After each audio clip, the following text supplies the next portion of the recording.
Today's daf is daf Nun Dalet.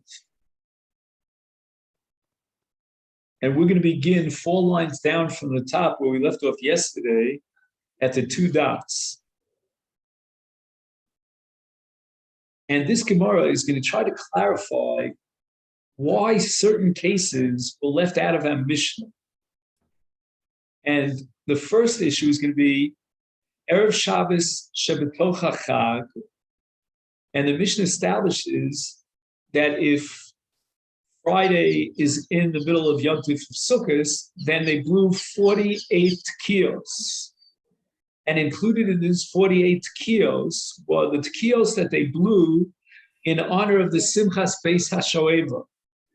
And those were 3 at the Shar HaElyon, the upper gate, 3 at the Shar HaTachton, the lower gate, and 3 as they took the water for the Nisach HaMayim, and another 3 on top of the Mizbeach. If you don't mind closing the door, that would be good. Which means at the time that they did these kifa and they put up the aravos on the 4 sides of the Mizbeach. And that's how we get up to the number 48. The Ilu Lamaila Asiris Lokton. We had an earlier Mishnah on Daf Nun Aleph Amid Beis that recorded that when they got to the 10th step, either from 10 from the top or 10 up from the bottom, as they were moving down the steps, the 15 steps from the Ezras Yisrael down to the Ezras Noshim, they would blow the shofar, the chatzotzos 3 times on the 10th step. Lo Katani, that's not included in the calculation of our Mishnah of the 48 blasts. Masnis and Mani, and the Gemara answers, because our Mishnah reflects the Shita of Rabbi Eliezer ben Yaakov. And Rabbi Eliezer ben Yaakov is of the opinion that they did not blow those 3 blasts when they got to the 10th step, because his opinion was that there's no point to adding those chatzotros on the 10th step, as the Gemara will explain. The Sanya, the Brisa now codifies the sheet of the Tanakama and the dissenting view of Rabbi Eliezer ben Yaakov.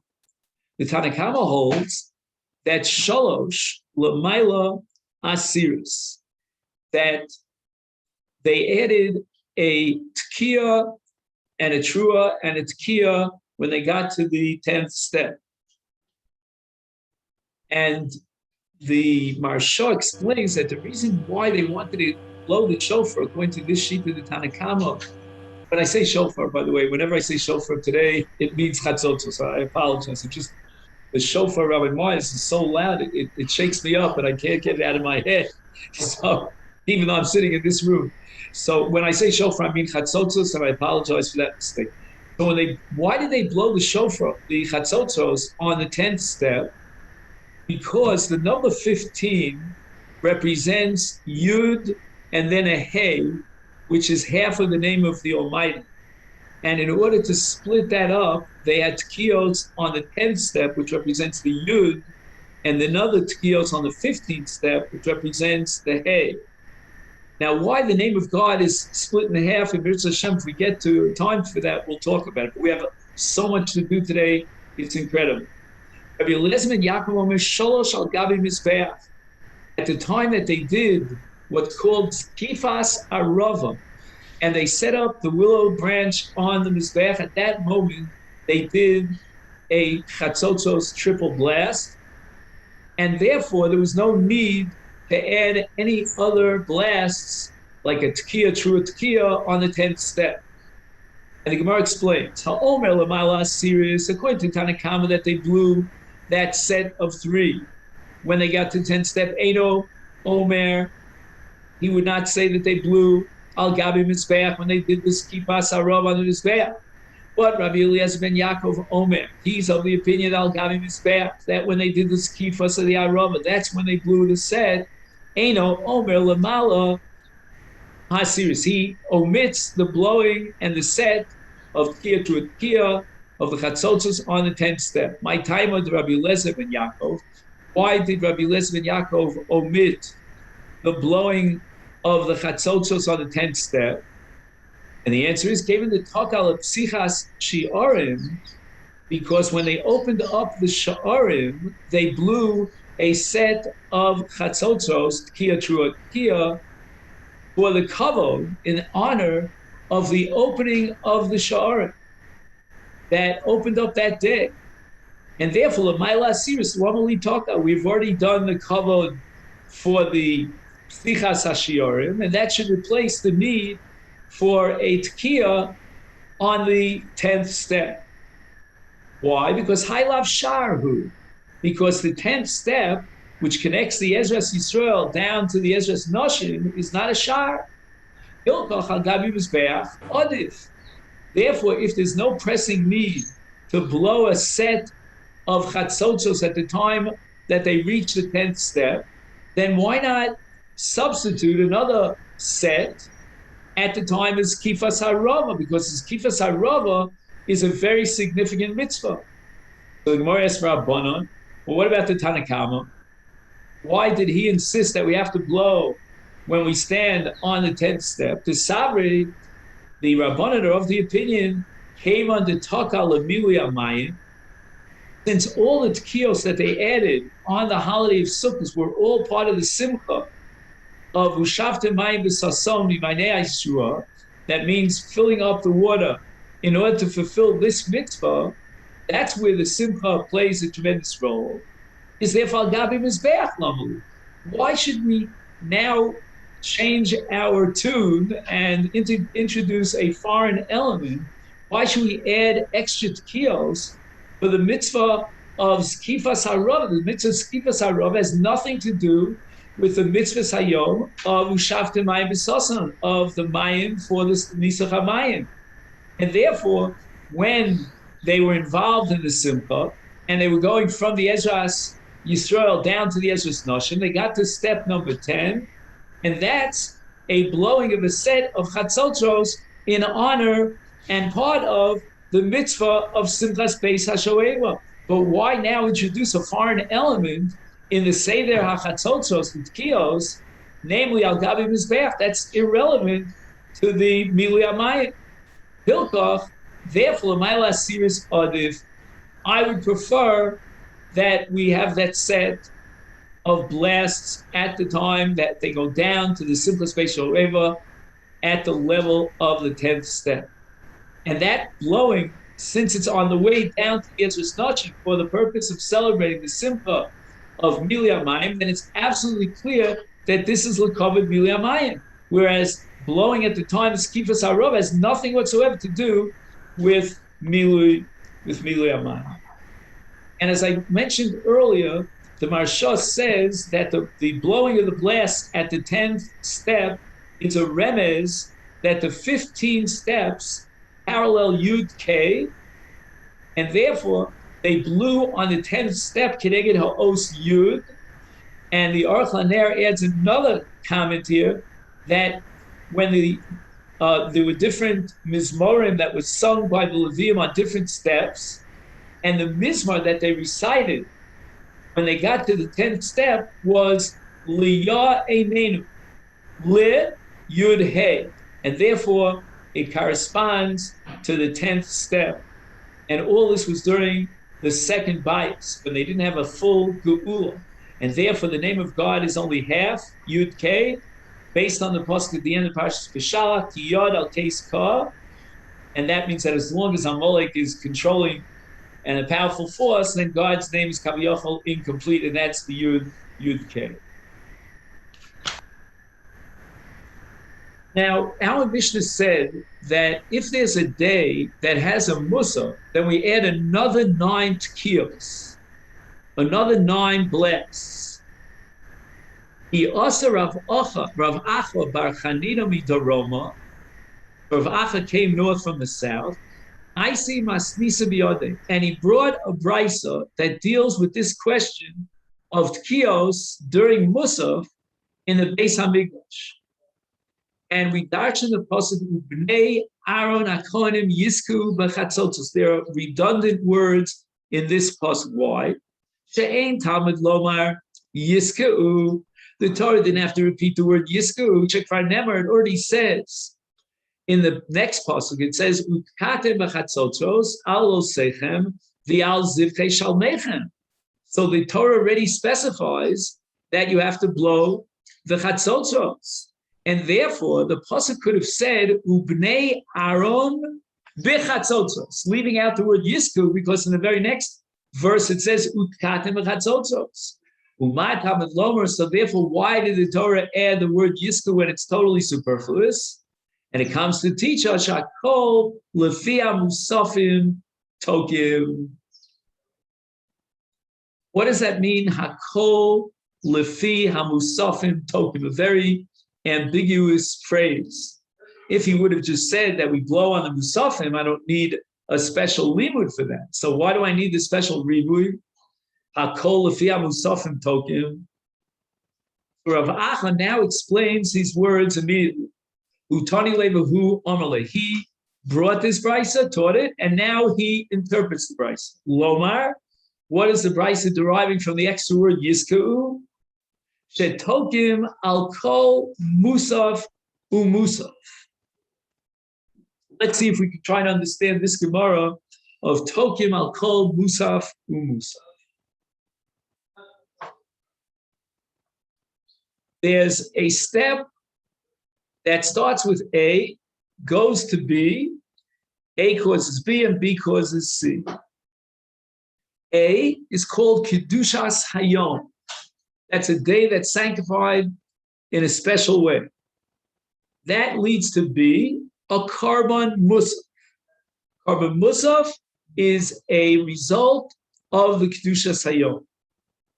Now you have a Karban Musaf, and that generates another chiv called tkiyos, which means to blow the chatzotzos, as the Torah indicates there in Parshas Baloscha, utkatem b'chatzotzos.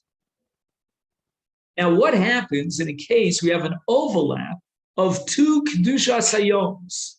For example, let's say you have a yontif that coincides with Shabbos. Shabbos needs a korban musaf because of its unique kedushas hayom. Yontif needs a korban musaf because of its kedushas hayom. But now you have an overlap. Do we integrate the two kedushos and form one entity of 24 hours of a hybrid kedusha, and therefore we don't have to blow the shofar over and over, the chatzotzos over and over again? But the answer is no. We're going to have to blow the chatzotzos. Each musaf gets its own set of chatzotzos, and that's we derive from the extra word yitzko. That we don't say that we're going to integrate and combine the tkiyos of both musaf of Shabbos and musaf of Yontif. No, each kedushas hayom exists in the day. The day, so to speak, has two personalities to it. It has the kedusha of Shabbos and has the kedusha of Yontif. The kedusha of Shabbos generates its own korban musaf. That of Yontif its own korban musaf, and each korban musaf requires its own set of tkiyos. And that's what we learn from Rabbi Acha's brisa. Tanan. And now we're going to learn our Mishnah. And we're going to try to prove from our Mishnah that, in fact, they integrated the two Kedush Hayom into one, and they didn't blow a special set of tkiyos for each musaf. Why? The Mishnah says, Erev Shabbos, Shevatoch HaChag, Hoyu Shamar Boim Ushmona, the maximum number of tkiyos on any possible given day within the year's Jewish calendar is 48. That's the secret number, 48. There was never more tkiyos than 48 tkiyos on any day. What do we prove from this? V'im Isa, if you're going to tell me like the brisa of Rabbi Acha, that what? That every single musaf, even if two musafim overlap on one day, each musaf generates its own tkiyos, then listening, what about the case of Shabbos shebetoch hachag? When Shabbos coincides with Chol HaMoed, let's say, for example, right? During Sukkot. So you have the Kedush Hayom of the Chag, and that generates a musaf. You have the Kedush Hayom of Shabbos generates its own musaf. And now if we calculate the blasts, because according to Rav Acha, we have to add a separate set of Chatzotzos blasts for the additional Kedushas Hayom. So we need one set for Shabbos, another set for the Chag. Is Mishkachas lay? Now we jump we what's it called? Raise the ante? Is that how you say it? We raised the ante from 48 to 51 by adding 3 additional blasts. So if the Mishnah would have given the example of a Shabbos b'toch hachad, we would end up with 51 tkiyos.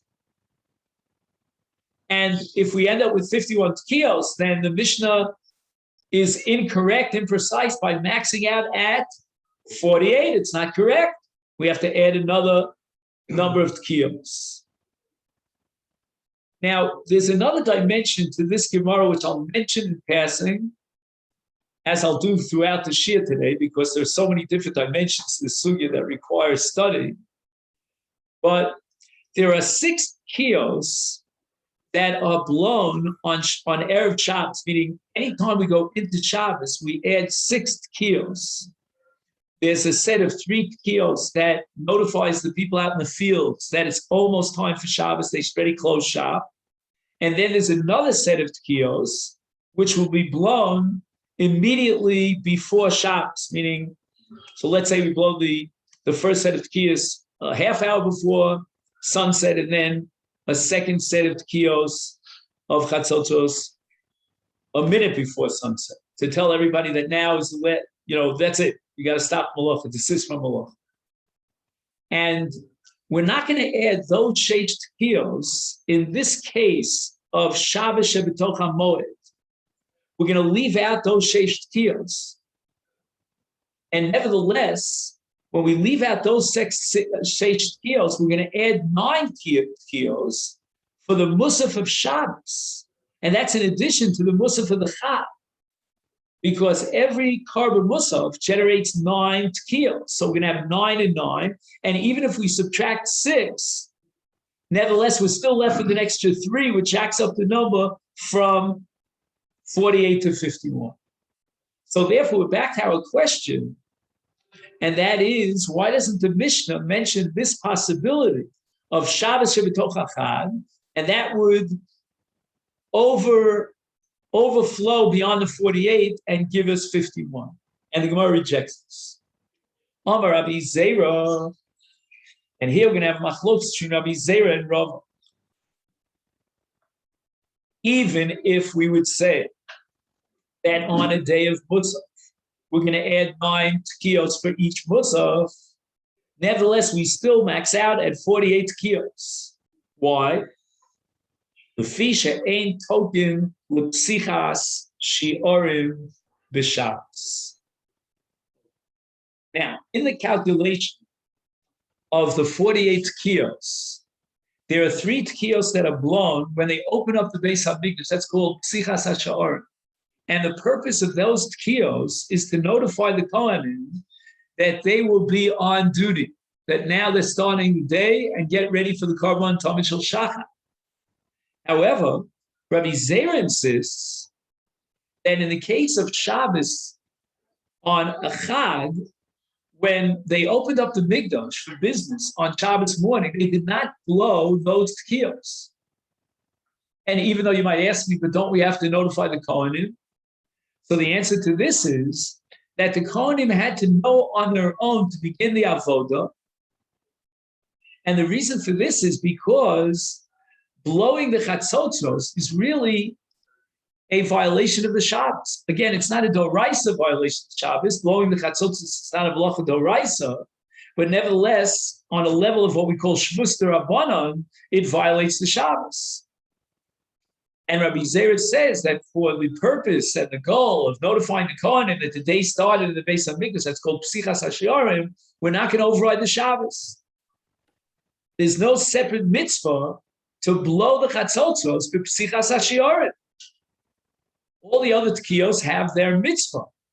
So now, according to Rabbi Zera, we're going to subtract 3 tkiyos from what normally during the entire year, on a weekday, I mean to say, there would be a set of 3 extra tkiyos when they opened up the sha'arim. Those were omitted according to Sarah on Shabbos. So now you wanted to jack up the number in a case where Shabbos coincides with the Chag from 48 to 51, based on the fact that we have to add the Karban Musaf. That's not true. you can minus 3 tkiyos because we don't blow on Shabbos with the psichas hashiorim. And Rava disagrees with this.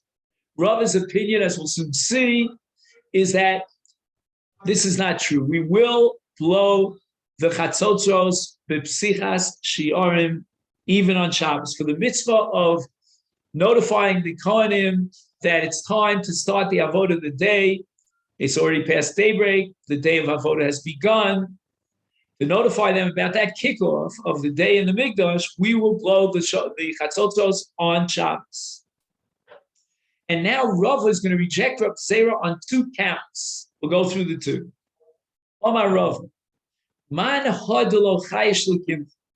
He describes Rav Zera as someone who grinds his wheat in order to make flour, but he was not careful and he didn't do a good job. What he left was the bran. And what this is a mashal to say that, he said something that wasn't really precise and accurate. If he would have been more accurate about it, he would have been chopping up his grains and kernels and made a fine flour without the bran. I mean, today, of course, we like to eat bran because it's supposed to be healthy for the digestive system, etc. But at that time, they wanted to have refined flour. And you and I know that even today, many people prefer refined flour. So now let's see, getting back down to the substance of the matter, what was Rava's objection to Rabbi Zera? Chada, my first objection, is the B'chol Yom Tanakh.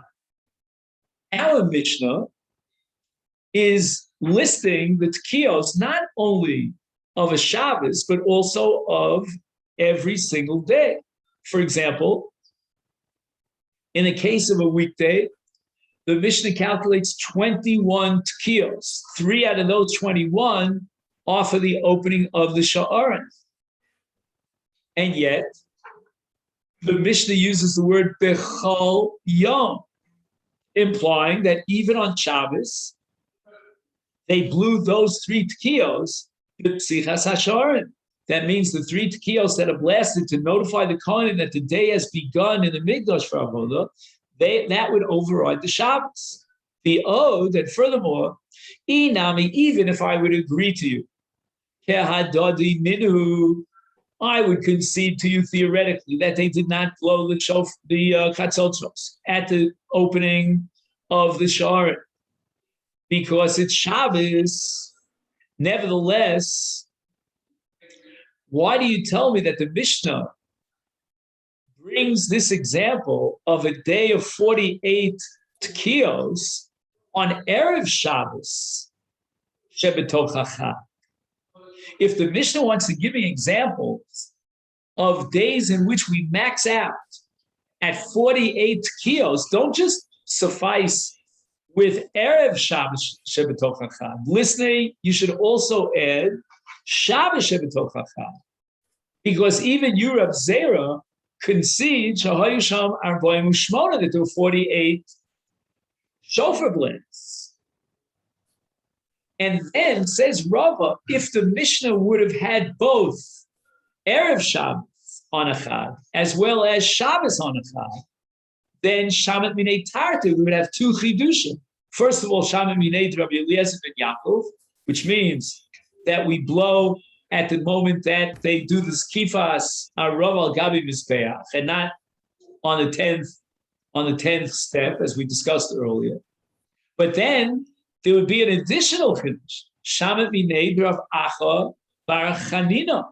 We would also have the chiddush the Brisa Rabbi Acha that every single musaf generates its own tekiah, set of tekiyos. That means if there's an overlap between Shabbos and Yom Tov, then we'll blow for each korban musaf a set of nine tekiyos. So why did the Mishnah only mention the example of Erev Shabbos Shebetochacha? They should have mentioned the example of Shabbos Shebetochacha. And that would give me a second chiddush, which we wouldn't have known, and that is that each korban musaf requires its own set of tekiyos. Now, having rejected Rav Zera, now Rav has to ask himself, okay, so why is it that according to Rabbi Acha, the Mishnah doesn't give the case of Shabbos B'toch HaChag? because that would be an example of the maximum number of tkiyos. Ela Amar Rava, lefi shein tokim lemilui mayim b'Shabbos. The number of tkiyos is not 48; it's less than 48. Why?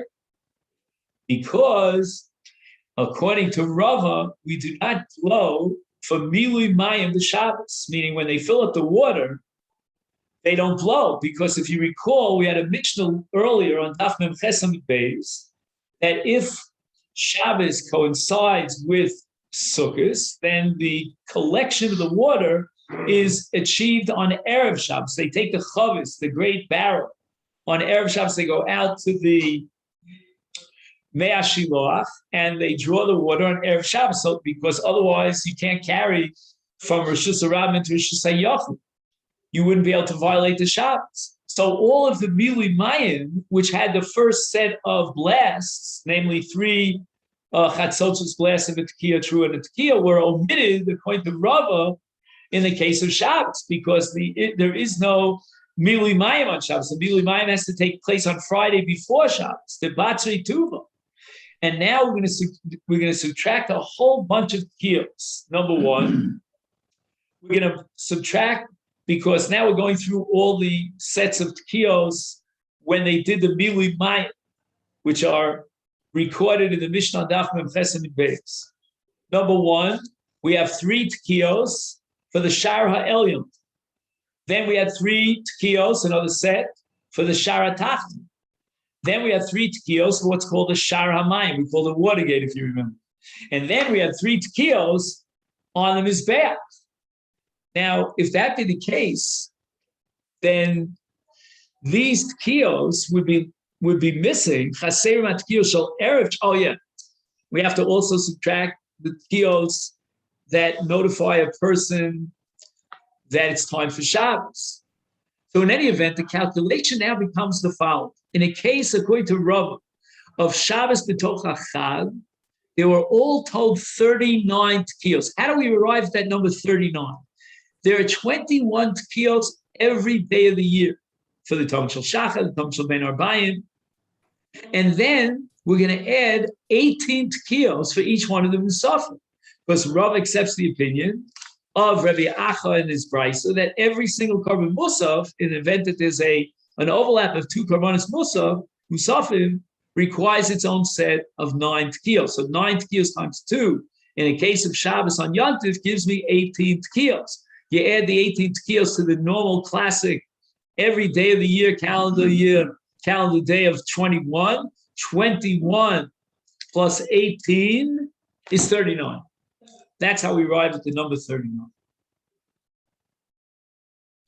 Now the Gemara again raises an objection to Rabbi Acha, who holds that we have a set of Tekiyos for each one of the Musafim. And once again, the Gemara is going to come up with another scenario on the Hebrew calendar of 48 Tekiyos. For listening, Nami, what about the case of Rosh Hashanah Shechalios B'Shabbos? When Rosh Hashanah coincides with Shabbos. And we're going to calculate 48 Tekiyos. Ta'ika Tlasa Musaf. On such a day, if Rosh Hashanah is on Shabbos, we're familiar with that because we know about Tekiyos, but we're talking in the Beis Hamikdash where they did blow with Tekiyos. Is number one, you have Musaf to Rosh Hashanah, and you have, of course, Musaf of Shabbos. What's the third Musaf for Mosai? Rosh Chodesh. Because by definition, of course, Rosh Hashanah is Rosh Chodesh.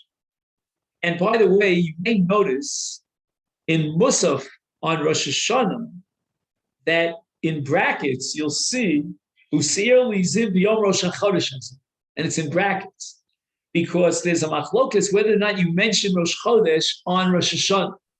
According to one shita, there is no element of Kedusha Hayom of Rosh Chodesh on Rosh Hashanah. The Kedusha Hayom of Rosh Hashanah, so to speak, swallows up the Kedusha Hayom of Rosh Chodesh. We don't mention Rosh Chodesh at all on Rosh Hashanah. But again, there's another version of the Tfilas Musaf which has mention of the Seir of Rosh Chodesh, the Musaf of Rosh Chodesh. And that's reflected that Girsa for those who have that minhag, in our Gemara of Rabbi Acha, that each musaf requires its own set of 9 tekiyos. And in the case of Rosh Hashanah, had it not been Shabbos, that would require 18 tekiyos, one for the musaf of Rosh Hashanah, another for the musaf of Rosh Chodesh. So that's 9 plus 9. And then we have the 9 tekiyos for the musaf of Shabbos. So when Rosh Hashanah overlaps with Shabbos, we have all told 3 times 9 is how much? 27? Okay, if I remember. Right? 3 times 9 is 27. Then we have the 21 on a daily basis. How much is 21 and 27? 48. So the kasha now is, here we have another scenario in which we max out at 48. Why wasn't that mentioned in the Mishnah? So the Gemara answers that the Mishnah is interested in the case of Erev Shabbos and Tocha Chag Yitzrich. That has a special chidush. Lashmeinan Kid Rabbi Eliezer ben Yaakov, that we have 3 tekiyos on the Arav on the Mizbeach, rather than the 3 tekiyos on the Mailas series, the 10th step. And that doesn't apply to Rosh Hashanah. That only applies to Sukkot. It's only on Sukkot that we have the 3 tekiyos on the Mizbeach, or alternatively, according to the Tanakama, 3 tekiyos on the Mailas series on the way to She'iva Samayim. But on Rosh Hashanah, we're not going to be able to come up with this new insight that we have these 3 tekiyos on Sukkot and not these 3 tekiyos, or these and not those. That only applies to Sukkot, doesn't apply to Rosh Hashanah. And therefore, the Chiddush of Erev Shabbos Tocha Chag is to teach us, Rabbi Eliezer ben Yaakov, that we blow 3 on the Mizbeach. So the Gemara immediately asks the following kasha. Atu mika omar lisnei ha v'lo lisnei ha. You misunderstood the Gemara's kasha. The Gemara's kasha on Rabbi Acha was not that we should substitute Rosh Hashanah for the case of Erev Shabbos shechalios b'chol, but rather we should have both. And that was his kasha, lisnei ha, vil lisnei ha. You should mention not only Erev Shabbos b'Tocha Chag, which has the chiddush of Rabbi Eliezer ben Yaakov, you should also mention the case of Rosh Hashanah shechalios b'chol, which has the additional chiddush of Rabbi Acha, meaning that each musaf requires its own set of 9 tekiyos. So the Gemara says, Tana v'shir. Tana v'shir, as you know, is a Talmudic methodology that appears all over Shas. And what it says is the following, that in many cases, the Mishnah does not enumerate all the examples. It gives only a sampling. Shir means they left out other cases. But Tana v'shir, you should know, only works if I can prove to you that at least on one case was left out of the enumeration of the list. Then the floodgates are open, and I can now assume any other X, Y, and Z were also omitted from the Mishnah. So therefore, the Gemara wants to say that although you're right, adding Rosh Hashanah would have given me an additional chiddush about the brisa of Rav Acha, namely that every single musaf requires its own set of tekiyos. But Tana v'shir, the Mishnah didn't have to go into all the cases. One example of 48 tekiyos is sufficient. Wait a second. Gemara says, "My shir da'ai shir." In order to apply the principle of shir, not every Mishnah in Shas operates with the license or the literary license of Tana v'shir. When you want to prove that a specific mitzvah is operating under the operation of what? Of Tana v'shir, you have to show me and prove to me that there's at least one case that's left out. You can't prove it from Rosh Hashanah, because Rosh Hashanah is based on the assumption that every single musaf, like Rabbi Acha, generates its own set of Tekiah v'chatzotzos, and we don't necessarily accept that price of Rabbi Acha. So the Gemara now has to look high and low for a day on the Hebrew calendar where there are 48 tekiyos. Says the Gemara, Shir Erev Pesach. Now this requires learning an entire sugya in Psakim Samach Daled, so we would need an hour for that, which we don't have. But just to give you the flavor of the Succah in Succah.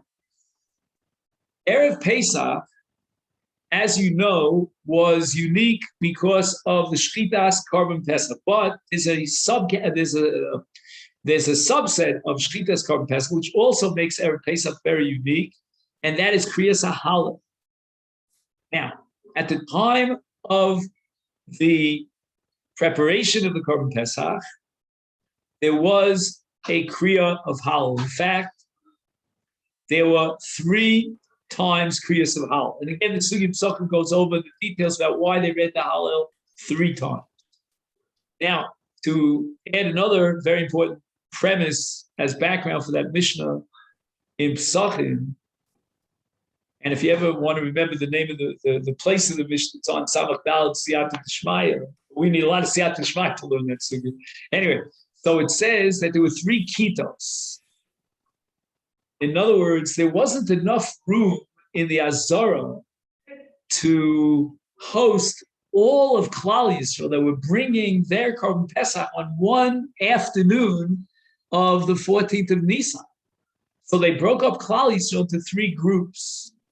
Each group would read Hallel 3 times.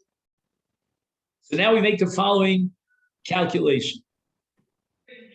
First, we start with 21 tkiyos, like any day of the year.